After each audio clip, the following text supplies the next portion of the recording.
This is Five Ripe Pears, another Saroyan classic, published in Inhale and Exhale, his second collection of short stories, 1935. Here's the story. If Old Man Pollard is still alive, I hope he reads this because I want him to know that I am not a thief and have never been. Instead of making up a lie, which I could have done, I told the truth and got a licking. I don't care about the licking because I got a lot of them in grammar school. It was a part of my education.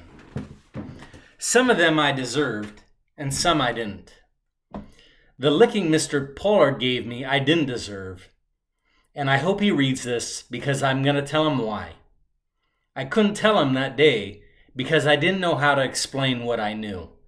I am glad I haven't forgotten, though, because it's pretty important. It was about spring pears. The trees grew in a yard protected by a spike fence, but some of the branches grew beyond the fence. I was 6, but a logician.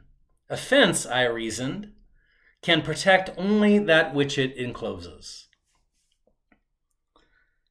Therefore, I said, the pears growing on the branches beyond the fence are mine, if I can reach them. And I couldn't. Love of pears, though, encouraged effort. I could see the pears, and I knew I wanted them. I did not want them only for eating, which would have been barbaric. I wanted them mostly for wanting them. I wanted pears, these being closest at the time and most desirable. More, though, I wanted, wanting, and getting, and I invented means. It was during school recess, and the trees were 2 blocks from the school. I was thirsty for the sweet fluids of growing fruit and for things less tangible. Is not stealing, I said. It was an adventure, also art, also religion, this sort of theft being a form of adoration. And it was exploration. I told the Hebrew boy Isaacs I was going to the trees, and he said it was stealing. This meant nothing, or it meant that he was afraid to go with me. I did not bother at the time to investigate what it meant, and went running out of the school grounds down the street. Peralta, I think it was.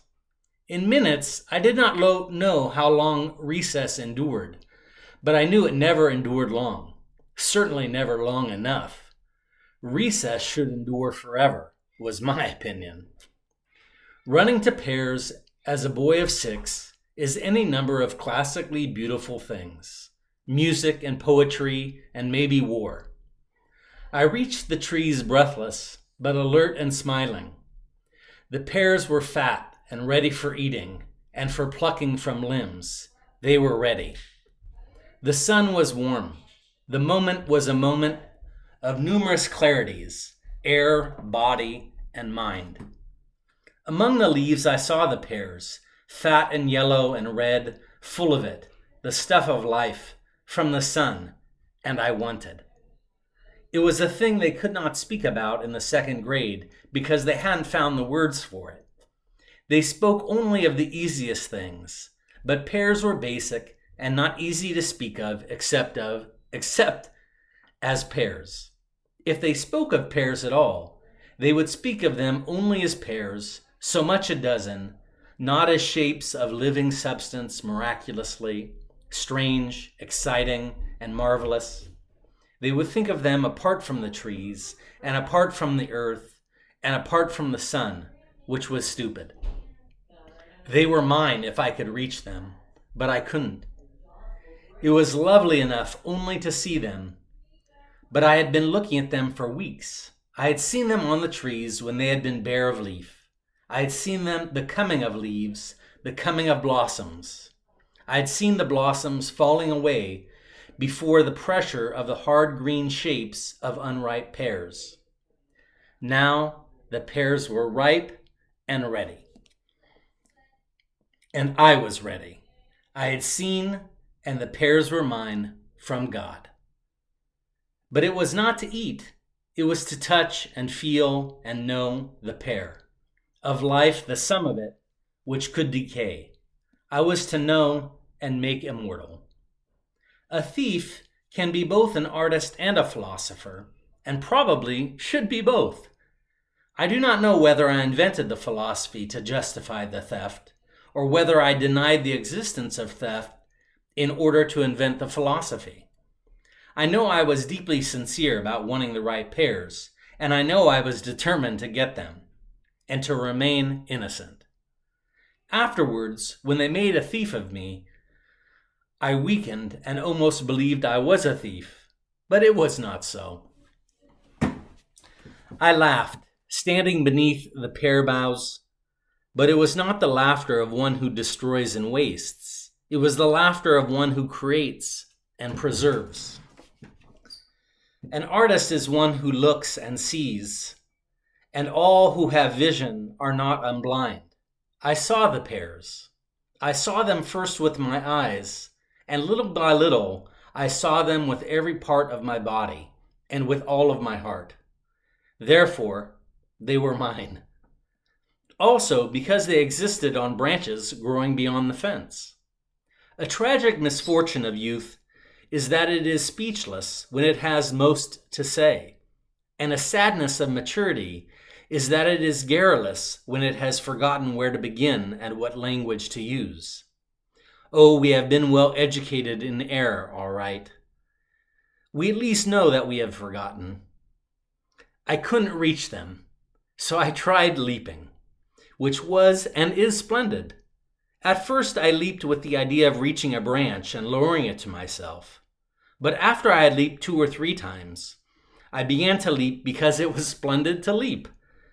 It was like pears being more than pears. It was to get a little way off the earth, upward, inwardly and outwardly, and then to return suddenly to it with a sound.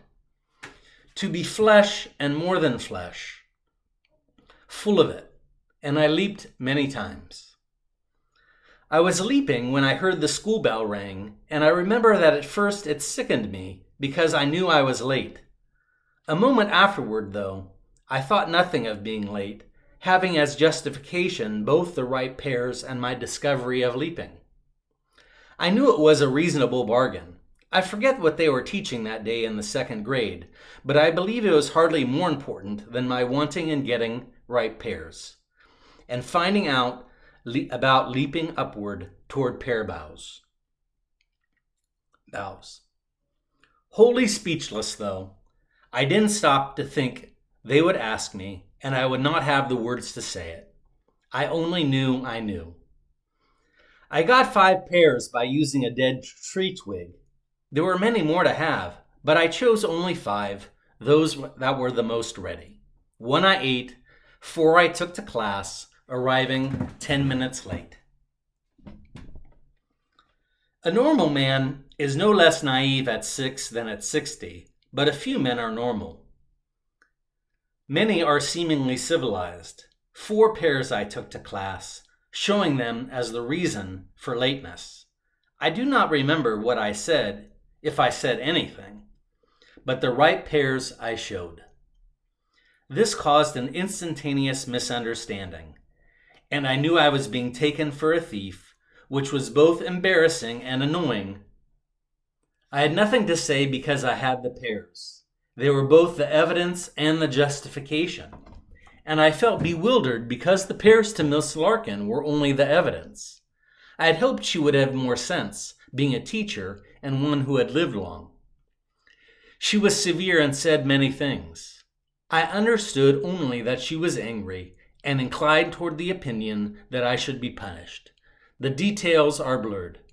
But I remember sitting in the school office, feeling somewhat a thief, waiting for Mr. Pollard, our principal. The pears were on his table, now certainly only evidence. They were cheerless, and I was frightened. There was nothing else to do, so I ate a pear. It was sweet, sweeter than the one that I'd eaten by the tree. The core remained in my hand, lingering there in a foolish way. I could not invent an artful thing to do with the core, and began fearfully to think apple core, who for? Baltimore? And so on. A core should be for throwing, but there were no walls around me and windows. There were walls around me and windows. I ate also the core, having only in my hand a number of seeds. These I pocketed, thinking of growing pear trees on my own. One pear followed another because I was frightened and disliked feeling a thief. It was an unaesthetic experience because I felt no joy. Mr. Pollard came at last. His coming was like coming of doom, and when he coughed, I thought the whole world shook. He coughed a number of times, looking at me severely a number of times, and then said, "I hear you have been stealing pears. Where are they?" I imagined he wanted to eat a pear, and consequently felt very much ashamed of myself because I had none to give him. But I suppose he took it the other way around and believed I was ashamed because I was a thief who had been caught. Then I knew I would be punished, because I could see him taking advantage of my shame. It was not pleasant either to hear him say that I had stolen, because I hadn't. I saw the pears before they were pears. I saw the bare tree twigs. I saw the leaves and the blossoms, and I kept seeing the pears until they were ready. I made them. The ripe ones belonged to me. I said, I ate them. It is a pity I could not tell him I hadn't stolen the pears because I had created them, but I knew how to say only that which others expected me to say. "You ate the pears," he said. It seemed to me that he was angry. Nevertheless, I said, "Yes, sir." "How many pears?" he said. "4," I said. "You stole 4 pears," he said, "and then ate them?" "No, sir," I said. 5. One I ate by the tree." Everything was tangled up, and I knew I wouldn't be able to get out of it. I couldn't think of a thing to say that was my own, and all I could do was answer questions in a way that would justify his punishment of me, which he did. He gave me a sound licking with a leather strap, and I cried for all I was worth. It didn't hurt so much as my crying made out that it hurt. But I had to cry, because it seemed very strange to me that no one could even faintly understand why I had picked the 5 pears and carried 4 of them to class, when I could have eaten them instead and made up a lie about helping a stranger find a street or something like that. I know Miss Larkin is dead, but if old man Pollard is still alive, I hope he reads this, because I'm writing it for him, saying now that I did not steal the pears. I created them and took 4 to class because they were beautiful and I wanted others to see them as I saw them. No hard feelings, Mr. Pollard, but I thought I ought to tell you how it really was with me that day.